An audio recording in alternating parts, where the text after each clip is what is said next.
Nadreen, Imran Khan साहब के बेटों का इंटरव्यू चला स्काई न्यूज़ पे और पीसीबी ने यानी पाकिस्तान क्रिकेट बोर्ड ने, जिसके सरबराह हैं मोहसिन नकवी, उन्होंने अपने लिए इज्जत बेइज्जती का मसला बना लिया। बल्कि उन्होंने ये वार्निंग दे दी कि अगर ये इंटरव्यू चलाया गया, यानी मुख्तलिफ खबरें छप रही हैं, क्रिक इन्फो ने इसको रिपोर्ट किया और बहुत सारा इंटरनेशनल मीडिया इसको रिपोर्ट कर रहा है। रिपोर्ट उन्होंने ये किया कि ये धमकी बाकायदा लगाई गई पीसीबी की जानिब से कि अगर ये इंटरव्यू चलाया गया स्काई न्यूज़ के ऊपर तो फिर लंच टाइम के बाद हम अपनी टीम को नहीं भेजेंगे, क्योंकि लंच टाइम में ये इंटरव्यू चलना था। पहले ऐसा लगा कि शायद इंटरव्यू नहीं चलेगा, दबाव बहुत आ गया, लेकिन उसके बाद फिर स्काई न्यूज़ ने ये इंटरव्यू चला दिया और फिर पाकिस्तानी टीम दोबारा ग्राउंड में भी आई और आकर उन्होंने क्रिकेट भी खेली। यानी ऐसी धमकी लगाते क्यों हो और वजह क्या है? यानी इतने ये नालायक हैं, इन्हें समझ ही नहीं आती कि मीडिया को हैंडल कैसे करना है। यानी पाकिस्तान के मीडिया का तो बेड़ा गर्क इन्होंने कर दिया, उसकी क्रेडिबिलिटी भी ख़त्म कर दी। पाकिस्तानी मानते ही नहीं है मीडिया की बात को, और अब लोग मीडिया को मसीहा नहीं समझते। माजी में हर कोई धमकी देता था मीडिया को बुलाओ, या वो कहते थे हम कोर्ट में जाएंगे, अदालत में जाएंगे तुम्हें लेकर। अदालतें भी फारिग कर दी, मीडिया भी फारिग कर दिया, तो उम्मीद ही फारिग कर दी। जब आप उम्मीद फारिग कर देते हैं तो मुल्क चलता ही नहीं है। भाई पीसीबी का काम है क्रिकेट में अपने प्लेयर्स को बेहतर करना, वहां पे बेड़ा गर्क कर दिया पकड़ के, और उधर धमकियां लगा रहे हैं जनाब टीम को नहीं भेजेंगे। उन्होंने इंटरव्यू दे दिया और इंटरव्यू जितना वायरल होना था उससे कई गुना ज्यादा वायरल हो गया। इमरान खान साहब के बेटों ने इन खदशात का इजहार किया कि जेल में कैद उनके वालिद के लिए हालात साजगार नहीं है, बल्कि उन्होंने कहा कि यह खुल्लम खुल्ला मामला है और इमरान खान साहब को कत्ल किया जा सकता है। इनके वालिद को जिन हालात में जेल में रखा गया है वो इंतहाई शर्मनाक हैं। इंटरव्यू जो किया वो बरतानिया के साबिक क्रिकेट कैप्टन ने किया, और सलमान और कासिम दोनों इमरान खान साहब के बेटे हैं। कासिम ने इंटरव्यू में बताया कि उनके वालिद को पीने के लिए गंदा पानी दिया जाता है, जबकि खाने का मेयार भी इंतहाई ख़राब है। उन्होंने दावा किया कि इमरान खान को अपने ज़ाती मुआलिज तक रसाई नहीं है। उनके वालिद को उस कोठरी में रखा गया है जिसमें सजाए मौत के कैदियों को रखा जाता है। इन छोटी छोटी कोठरियों में मुश्किल से दिन की रोशनी आती है और अक्सर बिजली भी काट दी जाती है। अब ये अक़वाम मुत्तहिदा भी इस बारे में बात करता रहता है, आलमी मीडिया भी इस बारे में बात करता रहता है। एक के बाद एक जो क्रिकेट के कैप्टन्स हैं वो अपनी अब वीडियोज़ भी बनाना शुरू हो गए हैं, यानी वीडियो बयानात भी आ रहे हैं, चाहे वो इंडिया है, ऑस्ट्रेलिया है, बरतानिया है, दुनिया भर के ममालिक के जो बड़े बड़े क्रिकेट के लेजेंड्स हैं वो अब वीडियोज़ बना रहे हैं बाकायदा। और स्काई न्यूज़ पे चलने वाला ये जो इंटरव्यू है ये बहुत बड़े पैमाने पर वायरल हो गया, और हुकूमत ने जो हरकत की, पाकिस्तानी हुकूमत ने, उनको लगा जैसे पाकिस्तान का मीडिया वो कंट्रोल करते हैं, स्काई न्यूज़ को भी कंट्रोल करेंगे। हलवा थोड़ी है, आप क्या चाहेंगे तो सारी दुनिया को आप कंट्रोल कर लेंगे। वो तो डोनाल्ड ट्रंप के काबू नहीं आते, CNN वगैरह, तो आप स्काई न्यूज़ को कंट्रोल करेंगे। ये कैसे हो सकता है? क्या पिद्दी और क्या पिद्दी का शोरबा। पाकिस्तान में ही आप कंट्रोल कर सकते हैं, बंदूक चला सकते हैं, डंडा चला सकते हैं, दुनिया में हर जगह आप ये नहीं कर सकते। नाज़रीन, इमरान खान साहब के बेटों के सामने जब ये सवाल रखा गया कि आपको लगता है कि इमरान खान कभी जेल से बाहर आ सकेंगे, तो उन्होंने जवाब दिया कि ऐसा मुश्किल नज़र आ रहा है।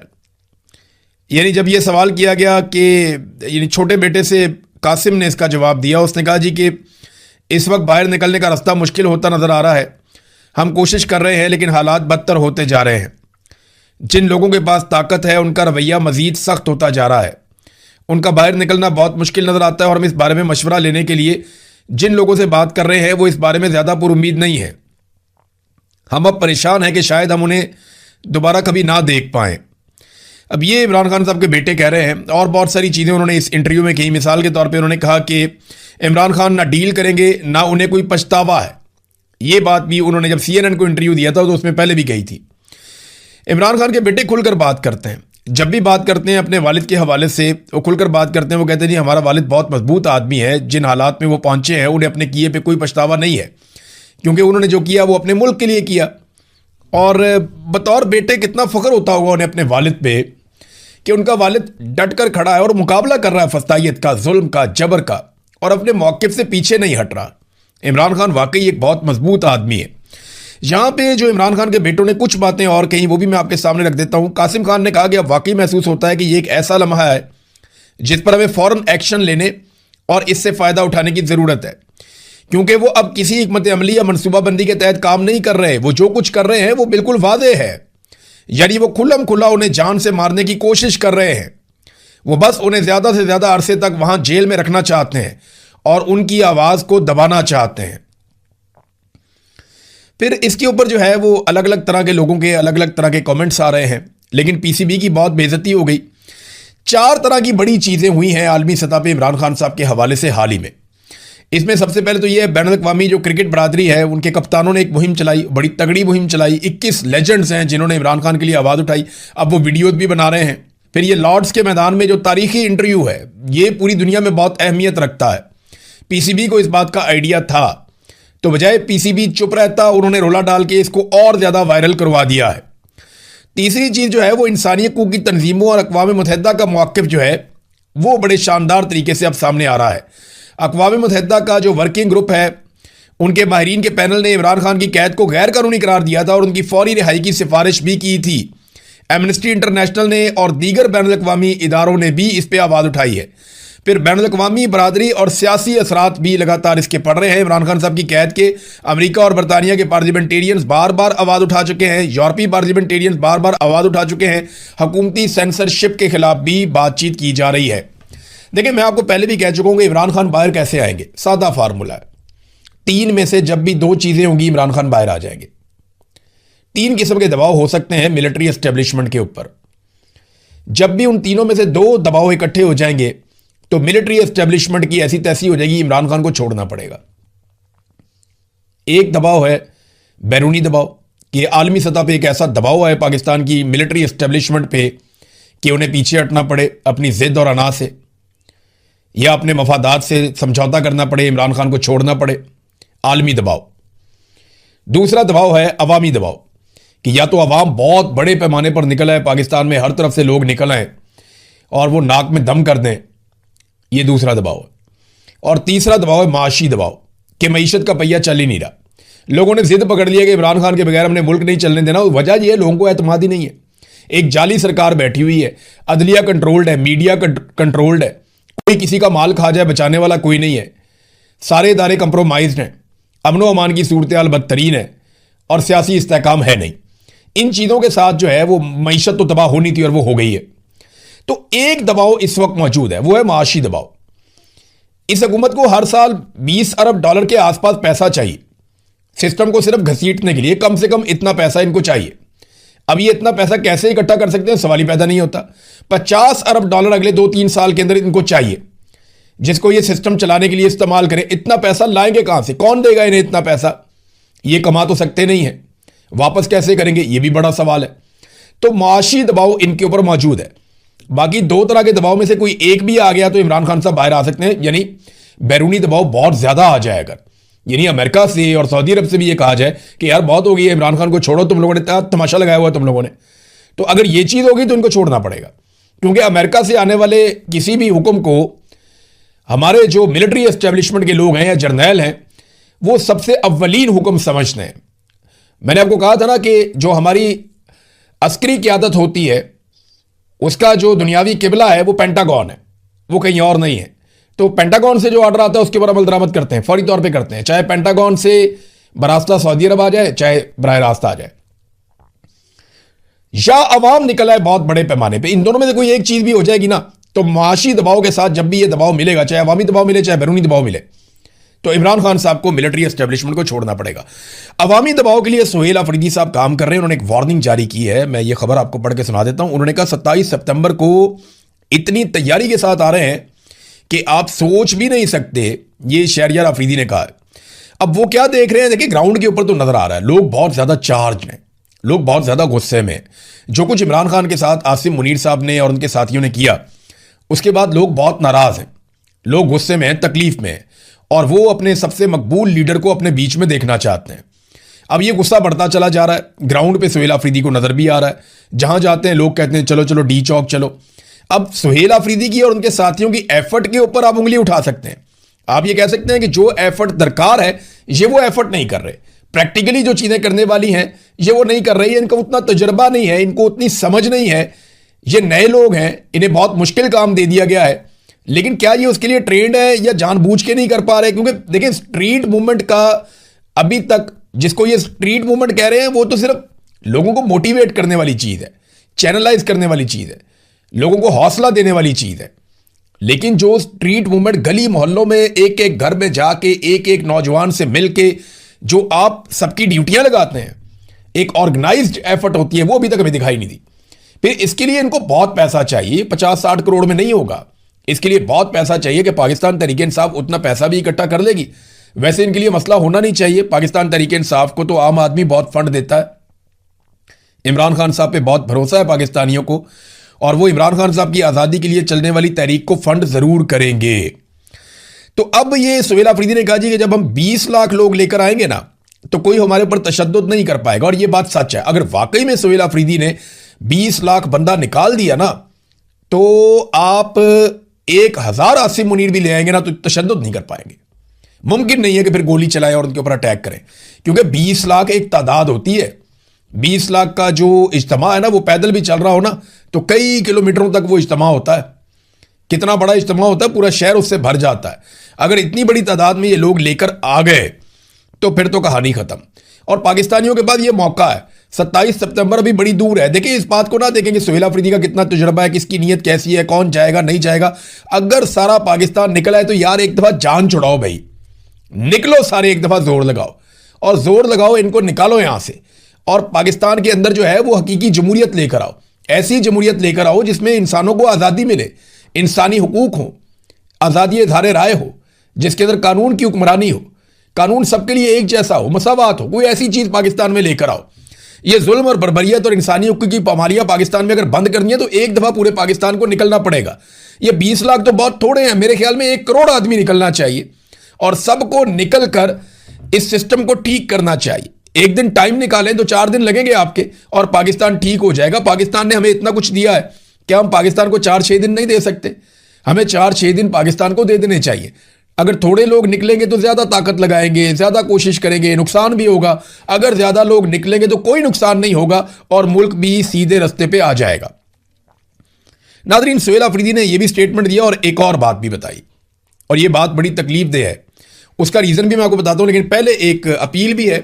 लंदन में एक एहतजाज होने जा रहा है आज़ाद कश्मीर के शहरियों के साथ जो कुछ जुल्म और बर्बरियत हुई है, उस हवाले से रावलाकोट में जो सूरत-ए-हाल जारी है उनके साथ इजहार यकजहती के लिए पाकिस्तान हाई कमीशन लंदन के सामने आज शाम को 4 बजे, जुमे की नमाज के बाद आज शाम को 4 बजे 28 अगस्त को लंदन के कश्मीरियों से ये अपील की गई है कि निकलो, रावलाकोट में अपने लोगों की आवाज़ बनो। और ये एक एहतजाजी तहरीक की शक्ल इख्तियार कर चुका है, और ये एमरजेंसी प्रोटेस्ट कॉल किया गया है, जबकि जवाब तलब किया गया इसहाक डार से, जो डिप्टी प्राइम मिनिस्टर है पाकिस्तान का। ये सुहेल अफरीदी का दूसरा स्टेटमेंट आप देखें। वो कहते हैं हमारी पुलिस बगावत पर उतर आई है, क्योंकि उनको पता लग गया है कि वो क्यों मर रहे हैं, किसके लिए मर रहे हैं, किस पॉलिसी के तहत मर रहे हैं।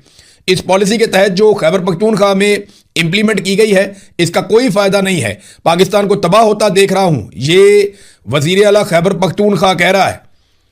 मैं आपको ये बल्कि सुना देता हूं कि खैबर पख्तूनख्वा के वजीर आला ने क्या कहा, ताकि आपको समझ आए कि वहां हो क्या रहा है। ये सुने आप। हमारे पुलिस वाले बगावत करने पर उतर आए हैं, क्योंकि उनको भी पता लग गया है कि हम किसके लिए मर रहे हैं, क्यों मर रहे हैं, क्यों, किस पॉलिसी के तहत मर रहे हैं। उस पॉलिसी के तहत जो 22 साल से खैबर पख्तूनख्वा पे इंप्लीमेंट है, और उसका कोई फायदा ही नहीं है। जिन्होंने इदारों को, तमाम इदारों को यरगमाल बनाया हुआ है, जिन्होंने पार्लियामेंट को यरगमाल बनाया हुआ है, जिन्होंने जमहूरियत को यरगमाल बनाया हुआ है, अगर उन्होंने होश के नाखून नहीं लिए तो पाकिस्तान तबाही की तरफ जा रहा है। और मैं देख रहा हूं कि पाकिस्तान तबाह हो रहा है।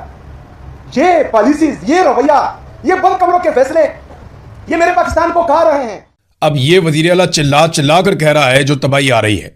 और अभी ये हालात क्यों खराब हुए मैं बताता हूं। लकी मरवत में एहतजाजम करम पुल को बंद कर दिया गया है।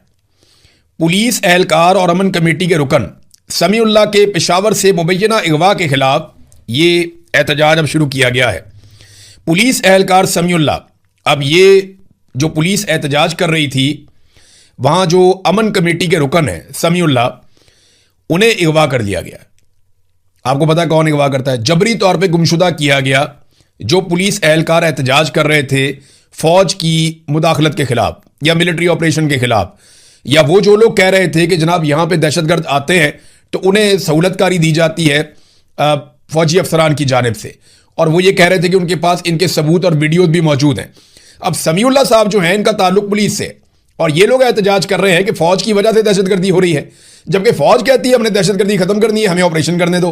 वो कहते हैं जी आप ऑपरेशन नहीं करने आ रहे, आप मादनियात लेने आ रहे हैं। वहां भी ये फड्डा पड़ा हुआ है। अब समीउल्लाह साहब को जबरी तौर पे लापता कर दिया गया है और उनका कोई पता नहीं चल रहा। उसके बाद कुछ धमकियां सामने आई, मैं आपके सामने रख देता हूं। लकी मरवत की सारी पुलिस लकी लाइन में पहुंच चुकी है और ये सादा कपड़ों में पुलिस वाले हैं, इनके पास इनके हथियार हैं। तमाम दफातर बशमूल लकी मरवत की जो कचहरी है, लकी मरवत की जो जेल है और जजेस की जो जजेस के गनर्स हैं, जो DHQ के ऊपर सिक्योरिटी है या इलेक्शन कमीशन और खजाना गार्ड से पुलिस सिक्योरिटी फौरी तौर पर वापस लेने का उन्होंने ऐलान किया और तमाम एहलकारों ने ड्यूटी छोड़कर अपने अमन कमेटी के मेंबर के अगवा के खिलाफ एहतजाज में शिरकत की है। यानी अब जितने वहां पे लोगों को सिक्योरिटी मिली हुई थी वो सिक्योरिटी भी पुलिस ने वापस ले ली और वो सारे पुलिस वाले इकट्ठे होकर जो लकी मरवत में इनका पुलिस लाइन है वहां पे इकट्ठे होकर एहतजाज कर रहे हैं। उन्होंने मुतालबात किए हैं कि फौरी तौर पे हमारे बंदे को बाजियाब किया जाए। अब लकी कचहरी, लकी जेल, जजेस के गनर्स, DHQ, इलेक्शन कमीशन, खजाना गार्ड से पुलिस फौरी तौर पे वापस लेने का उन्होंने ऐलान कर दिया, नंबर 1। नंबर 2, तमाम लोग कान खोलकर सुन लें, अगर हमारे कमेटी के मेंबर को कुछ भी हो गया तो हम जिले के तमाम दफ्तरों को आग लगा देंगे। ये कौन कह रहा है? ये पुलिस कह रही है। वो कह रहे हैं जनाब आप हमारा बंदा अगवा नहीं कर सकते। अगवा कौन करता है? हम सब जानते हैं, मिलिट्री एस्टेब्लिशमेंट अगवा करती है, एजेंसियां अगवा करती हैं। अब उन्होंने पुलिस को अगवा कर लिया कि तुम हमारे खिलाफ एहतजाज करते हो। पिछली मरतबा भी जब 2024 में एहतजाज हुआ था तो कुछ पुलिस वालों को जबरी तौर पे लापता किया गया था, टॉर्चर किया गया था, कुछ की नौकरियां खा गए, कुछ को ट्रांसफर पोस्टिंग कर दिया तो मामला संभाल लिया था।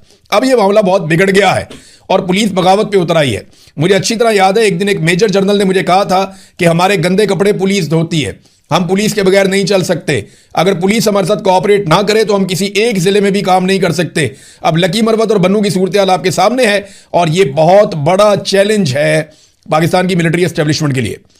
अच्छा देखिए इनकी तवज्जो किन चीजों पे, किन कामों पे। अब अचानक सारे मिलकर फजलुर रहमान के ऊपर पिल पड़े हैं, यानी फजलुर रहमान के ऊपर तनकीद शुरू करवा दी है।